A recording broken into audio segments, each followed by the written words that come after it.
नमस्कार विद्यार्थी मित्रों, मैं पवन सर। कक्षा 12 अर्थशास्त्र विषय पाठ 1 अर्थशास्त्र में आलेख।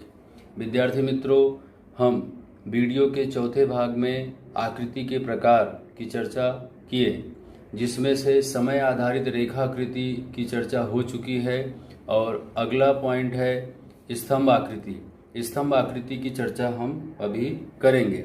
आप लोग इस वीडियो में देखेंगे ये स्तंभ आकृति है। ये क्या है? स्तंभ आकृति। तो विद्यार्थी मित्रों, स्तंभ आकृति किसे कहते हैं, हम सबसे पहले परिभाषा देखेंगे। जब किसी जानकारी को स्तंभ स्वरूप में, स्तंभ आप अच्छी तरह से समझ पा रहे हैं, ठीक है। इस तरह से जो भी स्तंभ बनता है वह ऐसा स्तंभ बनेगा, ठीक है।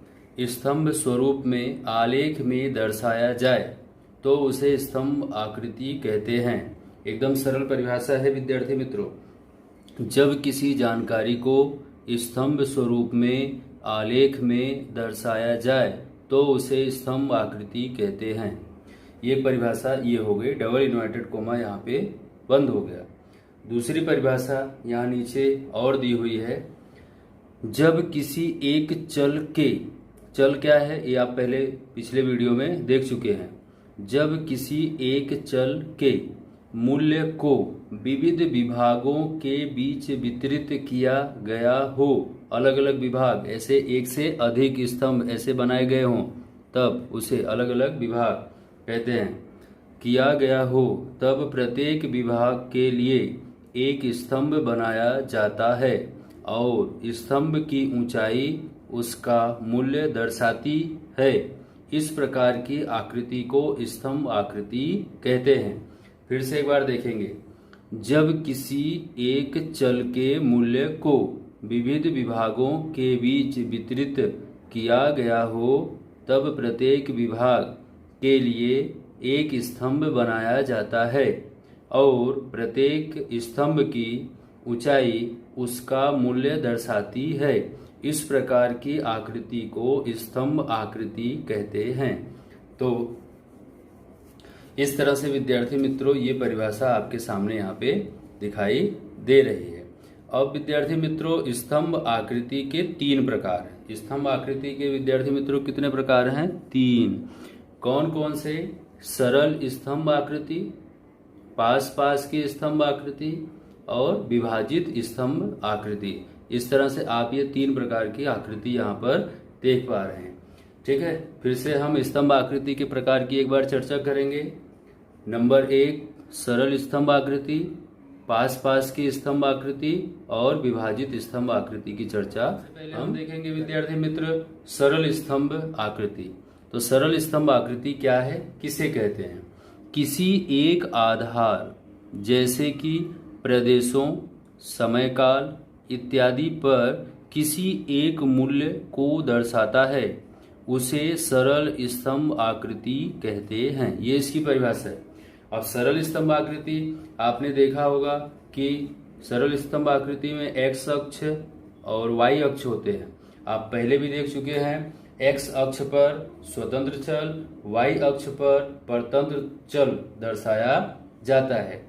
इस तरह से विद्यार्थी मित्रों, अब हम इस आकृति को तालिका के साथ देखेंगे, जिसे आप अच्छी तरह से विद्यार्थी मित्रों, यहाँ पर एक प्रश्न दिया हुआ है।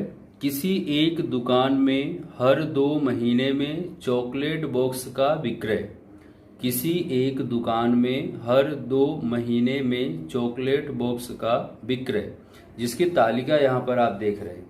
तालिका में क्या दर्शाया गया है? यहाँ पर मास मतलब महीना, यहाँ पर विक्रय मतलब महीने में, उस महीने में जो यहाँ पे महीना दिया गया है, उस महीने में विक्रय की इकाई, कितनी इकाई की चॉकलेट के बॉक्स से बेचे गए। अब यहाँ पर मैं इसका थोड़ा उच्चारण करना चाहूँगा, जैसे कि जनवरी फरवरी महीने में 35 इकाई, मार्च अप्रैल महीने में 60 इकाई, मई जून महीने में 65 इकाई, जुलाई अगस्त महीने में 40 इकाई, सितंबर अक्टूबर महीने में 50 इकाई, नवंबर दिसंबर महीने में 30 इकाई का विक्रय किया गया। तो विद्यार्थी मित्रों, यहाँ पर आपने अंक देख लिए 35, 60, 65, 40, 50 और 30। तो सबसे बड़ा अंक कौन सा है? ये 65। ठीक, अब यहाँ पर आप देख पा रहे हैं, आपको समझ में आ रहा होगा क्योंकि पिछले आकृति में हम OX और OY की चर्चा कर चुके हैं। यहाँ पर OX चल है जिसे स्वतंत्र चल के नाम से जानते हैं, जिस पर समय अवधि मतलब दर्शाया जाएगा मास। OY चल है जिस पे परतंत्र चल के नाम से जिसे हम जानते हैं, जिस पर विक्रय इकाई में दर्शाया गया है। तो अब पहले भी मैं बता चुका हूं आपको, ये जो भाग है ये उद्गम बिंदु है। उद्गम बिंदु से इतना प्रथम स्तंभ के बीच की दूरी का अंतर, ये देखिए उद्गम बिंदु से प्रथम स्तंभ के बीच की दूरी का अंतर सभी स्तंभों में समान होना चाहिए। क्यों? क्योंकि ये जो स्तंभ की चौड़ाई है, ये जो ब्लैक कलर का आपको दिख रहा है, ये स्तंभ की क्या है? चौड़ाई है। स्तंभ की जो चौड़ाई है ये स्तंभ का मूल्य दर्शाती नहीं है। स्तंभ का मूल्य कौन दर्शाता है? उसकी ऊंचाई। ऊंचाई में आप देख पा रहे हैं यहाँ पे 35, यहाँ पे 60, यहाँ पे 65, यहाँ पर 40, यहाँ पे 50 और यहाँ पे 30 दिया हुआ है। तो इस तरह से आपको सरल स्तंभ आकृति बनानी है। अब जो पहला स्तंभ है उसकी हम बात करें, OX के जो चल हैं, देखिए यहाँ पे हमने पहले देखा कि सबसे बड़ी संख्या 65 है, तो 65 से थोड़ा सा ऊपर तक हमें ये रेखा खींचनी है। 10, 20, 30, 40, 50, 60 और 70 लिया गया है। तो पहला स्तंभ जनवरी फरवरी की बात कही गई। यहाँ पे जनवरी और फरवरी महीने में 35 इकाई का विक्रय किया गया था। तो देखिए यहाँ पे 30 और 40 के बीच में क्या आया? 35। पहला स्तंभ बना। यहाँ पे जनवरी फरवरी नीचे लिखा हुआ है। दूसरा, मार्च अप्रैल महीने में 60 इकाई का विक्रय किया गया था। देखिए मार्च अप्रैल 60, ये पूरा इसके सामने। तीसरा दिया हुआ है मई जून महीने में 65 इकाई का विक्रय हुआ। देखिए मई और जून, ये 65 इकाई, 60 और 70 के बीच में 65। उसके बाद अगला है जुलाई अगस्त महीने में 40 इकाई का विक्रय किया गया। देखिए जुलाई और अगस्त, यहाँ पे 40 लिखा हुआ है। इसकी ऊंचाई, स्तंभ की ऊंचाई कितनी दी है? 40। उसके बाद है सितंबर अक्टूबर मंथ में 50 इकाई का विक्रय हुआ है। तो सितंबर अक्टूबर में 50 इकाई, ये देखिए यहाँ पे 50 लिखा हुआ है, यहाँ पे 50, इसके सामने स्केल से हम माप ले सकते हैं। लास्ट में नवंबर और दिसंबर महीने में 30 इकाई का विक्रय किया गया, जिसके आधार पे यहाँ पे आप नवंबर दिसंबर देख पा रहे हैं और 30 इकाई यहाँ पे दिया हुआ। तो विद्यार्थी मित्रों, ये आपने यहाँ पर देखा। अब क्या देखना है कि यहाँ पर OX अक्ष पर समयावधि दर्शाया जाता है। ये देखिए समयावधि यहाँ पर दिया हुआ है। और OY अक्ष पर क्या है? विक्रय इकाई में। अब ये जो बना हुआ है संकेत है। क्या है विद्यार्थी मित्रों? ये संकेत है। संकेत का मतलब क्या होता है कि हमने जो कलर भरा है ये इसका संकेत इकाई में यहाँ पर दिया गया हुआ है। तो विद्यार्थी मित्रों, ये सरल स्तंभ आकृति हुई। इसका दूसरा प्रकार है स्तंभ आकृति। पास पास की स्तंभ आकृति की परिभाषा है, किसी एक आधार पर किसी एक आधार पर किसी एक चल का एक से अधिक वर्गों के लिए मूल्य दर्शाया जाता है। एक आधार है, आधार क्या होगा? एक होगा। और एक चल का एक से अधिक वर्ग, अलग अलग उसके भाग बने हुए होंगे, ठीक है, तो मूल्य उस पे क्या होगा? दर्शाया जाता है। जैसे स्त्री और पुरुष के दो वर्ग हैं, दोनों के बीच विविध समय काल में स्त्रियों और पुरुषों में साक्षरता का प्रमाण, साक्षरता का अनुपात देखने के लिए आकृति बनाई जाती है और उसे पास पास के स्तंभ में दर्शाया जाता है। तो इस तरह से यहाँ पे इसका विवरण। विद्यार्थी मित्र, एक प्रश्न दिया हुआ है और प्रश्न के नीचे एक तालिका दी हुई है जिसे आप अच्छी तरह से देख पा रहे होंगे। किसी एक दुकान में हर 2 महीने में विविध माप के चॉकलेट बॉक्स का विक्रय। किसी एक दुकान में हर 2 महीने में विविध माप के, ठीक है, माप यहाँ पे देखो छोटा मध्यम और बड़ा, ये दिया हुआ है। चॉकलेट बॉक्स का विक्रय करना है। तो यहाँ पर हम देखेंगे जनवरी फरवरी महीना यहाँ पर दिया है, मास, मार्च अप्रैल मई जून जुलाई अगस्त सितंबर अक्टूबर नवंबर और दिसंबर। अब विक्रय इकाई यहाँ पर हमने देखा कि 2-2 महीने की बात कही गई, माप दिया गया, तो छोटे बॉक्स का विक्रय, मध्यम बॉक्स का विक्रय और बड़े बॉक्स का विक्रय। विक्रय किसका हो रहा है? चॉकलेट बॉक्स का। ठीक है, तो जनवरी फरवरी महीने में छोटे बॉक्स का विक्रय 30, मध्यम बॉक्स का विक्रय 15, बड़े बॉक्स का विक्रय 25। कितने हो गए? 3। ठीक है, मार्च अप्रैल में छोटे बॉक्स 40, मध्यम बॉक्स 25, बड़े बॉक्स 50। मई जून में छोटे बॉक्स 50, मध्यम बॉक्स 25, बड़े बॉक्स 35 बॉक्स का विक्रय किया गया। जुलाई अगस्त में छोटे बॉक्स का विक्रय 25, मध्यम बॉक्स का विक्रय 15, बड़े बॉक्स का विक्रय 10। सितंबर अक्टूबर महीने में छोटे बॉक्स का विक्रय 40, मध्यम बॉक्स का विक्रय 20, बड़े बॉक्स का विक्रय 25 था। जो नवंबर दिसंबर में क्या हुआ? छोटे बॉक्स का विक्रय 60, मध्यम बॉक्स का विक्रय 40, बड़े बॉक्स का विक्रय 20 हो गया। ये आपकी तालिका यहाँ पर क्या हो गई? तैयार हो गई। अब इस तालिका के आधार पर हमें पास पास के स्तंभ आकृति बनानी है। जो हम ये जो आकृति है इसे देखिए, यहाँ पर O X, फिर से वही स्वतंत्र चल, जहाँ पर देखिए मास दर्शाया हुआ है। यहाँ पर O Y, जिसे परतंत्र चल के नाम से जानते हैं, जिस पर विक्रय इकाई में दर्शाया गया है।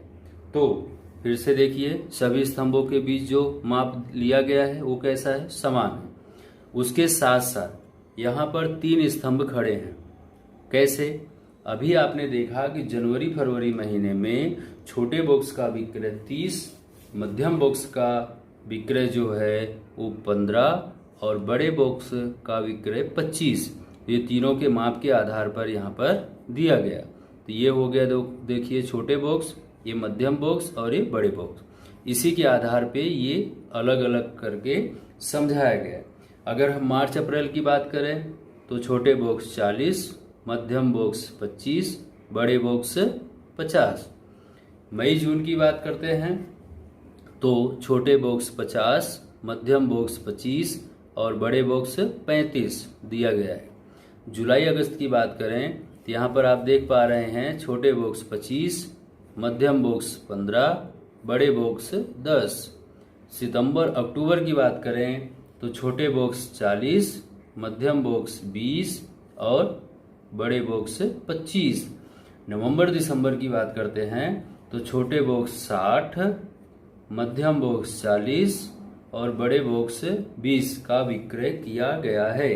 यहाँ पर ये अंक दर्शाए गए हैं 10, 20, 30, 40, 50, 60, 70। ठीक है, इसके आधार पर ये पास पास की स्तंभ आकृति तैयार होती है। लेकिन अब आपके मन में प्रश्न उठ रहा होगा कि 3 स्तंभ हैं, तीनों स्तंभ में डिजाइन जो है, शेड जिसे कहते हैं, वो अलग अलग है। तो मैंने आपको पहले स्पष्टता वाले पॉइंट में समझाया था कि जब भी हम आकृति बनाते हैं तो आकृति में अगर हम कोई रंग या शेड दर्शाते हैं तो उसका स्पष्टीकरण क्या होता है? बढ़ता है। तो यहाँ पर आप देख पा रहे हैं ये कलर किया हुआ है, इसकी डिजाइन लाइन जो है अलग है, इसकी लाइन जो है वो अलग है। अब इसे हमें आकृति के ऊपरी भाग में क्या करना है? ये ऐसे स्पष्टीकरण करके बॉक्स बनाना है कि ये यहाँ पे देखिए कलर किया हुआ है, छोटे बॉक्स, ये मध्यम बॉक्स और ये बड़े बॉक्स। इसे आप ध्यान से देख लीजिए। और यही सेम यहाँ पर नीचे दर्शाया गया है कि जो छोटा बॉक्स में कलर था वही यहाँ भरा हुआ है, जो लाइन मध्यम बॉक्स में था वो यहाँ भरा हुआ है और जो बड़े बॉक्स में था वो यहाँ भरा हुआ है। आपने जो यहाँ पर शेड बनाया है अथवा रंग भरा है वही चीज आपको इसमें सेम टू सेम दर्शाना है। इसका और स्तंभ का एक समान होना चाहिए। अगर दोनों में परिवर्तन देखने को मिलता है तो विद्यार्थी मित्रों आपकी आकृति गलत गलत गलत मानी जाएगी। इसलिए विद्यार्थी मित्रों ये दूसरा पॉइंट जो पास पास का स्तंभ आकृति है वो पूरा होता है। ठीक है, अब हम देखेंगे तीसरा प्रकार है विभाजित आकृति, डबल इन्वर्टेड कोमा के अंदर परिभाषा। जब स्तंभ आकृति के प्रत्येक स्तंभ का मूल्य एक से अधिक उप विभागों में वितरण किया जाए तब विभाजित स्तंभ आकृति बनती है। ये परिभाषा यहाँ पे आप देख रहे हैं। ये परिभाषा की चर्चा मैं पिछले वीडियो में भी कर चुका हूँ कि जब एक चल दिया हो तो स्तंभ आकृति, जब एक से अधिक चल दिया हो तो पास पास की आकृति जो अभी देखा आपने, जब एक से अधिक विभाग दिया हो, देखिए यहाँ पर उप विभाग आ गए बहुत सारे। ठीक है, तो क्या होगा, विभाजित और वृत्तांश आकृति बनाई जाती है। स्तंभ के उप विभागों को अलग अलग रंग या शेड से आकर्षित किया जाता है जिससे आकृति का स्पष्टीकरण बढ़ता है। ठीक है, अब हम इसकी तालिका और इसकी आकृति। विद्यार्थी मित्रों यहाँ पर एक सवाल दिया हुआ है, प्रति 2 महीने की समयावधि में ग्रामीण और शहरी क्षेत्रों में चॉकलेट बॉक्स का विक्रय किया गया। 2 महीने के समय काल में गांव, ग्रामीण, शहर में क्या किया गया, चॉकलेट बॉक्स का विक्रय किया गया। अब तालिका नीचे दिया हुआ है, यहाँ पर देखिए क्षेत्र दिया है, जनवरी फरवरी महीना दिया है, विक्रय इकाई में मार्च अप्रैल मई जून जुलाई अगस्त सितंबर अक्टूबर नवंबर और दिसंबर दिया गया है। तो क्षेत्र में आप देखेंगे यहाँ पर दिया ग्रामीण क्षेत्र और ये शहरी क्षेत्र, फिर कुल, क्योंकि भारत की बात हो रही है, भारत में तो कुल। ठीक है, तो ग्रामीण क्षेत्र की अगर हम बात करें तो जनवरी फरवरी में 30 बॉक्स चॉकलेट और शहर में 40, तो दोनों का मिला के कुल कितना हुआ, 70। मार्च अप्रैल की बात अगर हम ग्रामीण क्षेत्र में करें तो 35, शहरी क्षेत्र में करें तो 80, कुल भारत में कितना हुआ, 115। मई जून में ग्रामीण क्षेत्र में 40 बॉक्स, शहरी क्षेत्र में 70 बॉक्स, भारत में कुल मिला के कितना हुआ, 110। जुलाई अगस्त में ग्रामीण क्षेत्र में 20 बॉक्स, शहरी क्षेत्र में 30 बॉक्स, कुल भारत में कितना हुआ, 50 बॉक्स। सितंबर अक्टूबर में अगर हम देखते हैं तो ग्रामीण क्षेत्र में 35 बॉक्स, शहरी क्षेत्र में 50 बॉक्स, कुल कितना हुआ, 85 बॉक्स। नवंबर दिसंबर की बात करें तो यहाँ पर दिया हुआ है कि ग्रामीण क्षेत्र में 40 बॉक्स, शहरी क्षेत्र में 80 बॉक्स, इस तरह से कुल भारत में 120 बॉक्स का विक्रय किया गया है। ठीक है विद्यार्थी मित्रों, तो यहाँ तक ये तालिका आपको समझ में आई होगी। अब हम देखेंगे इसकी आकृति। हाँ, तो इस तरह से विद्यार्थी मित्रों आपने तालिका देखा, यहाँ पर आप देख पा रहे हैं OX अक्ष पर मास दर्शाया गया है, OY अक्ष पर विक्रय इकाई में दर्शाया गया है। ये दोनों स्तंभ, उद्गम बिंदु, प्रथम स्तंभ और इस स्तंभ, सभी स्तंभों में अंतर आपको यहाँ समान दिखाई दे रहा है और सभी स्तंभ एक समान के दिखाई दे रहे हैं। उसके बाद OX पर जहाँ विक्रय इकाई में लिखा हुआ है 20, 40, 60, 80, 100, 120, 140 अंक लिखे हुए हैं।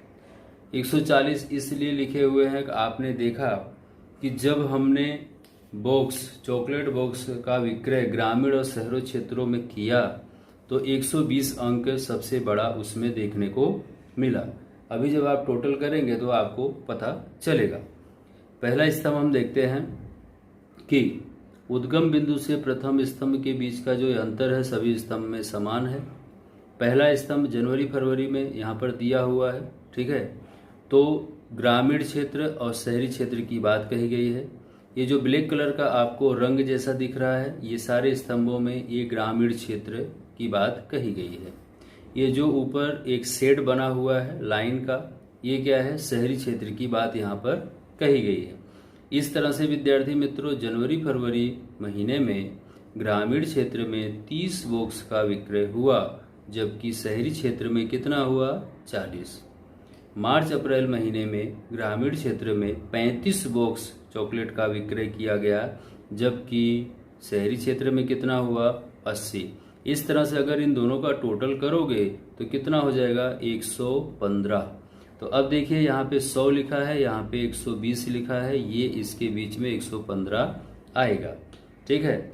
इस तरह से मई और जून में ग्रामीण क्षेत्र में चॉकलेट बॉक्स का विक्रय 40 और शहरी क्षेत्र में चॉकलेट बॉक्स का विक्रय 70, तो कितना हो गया 110।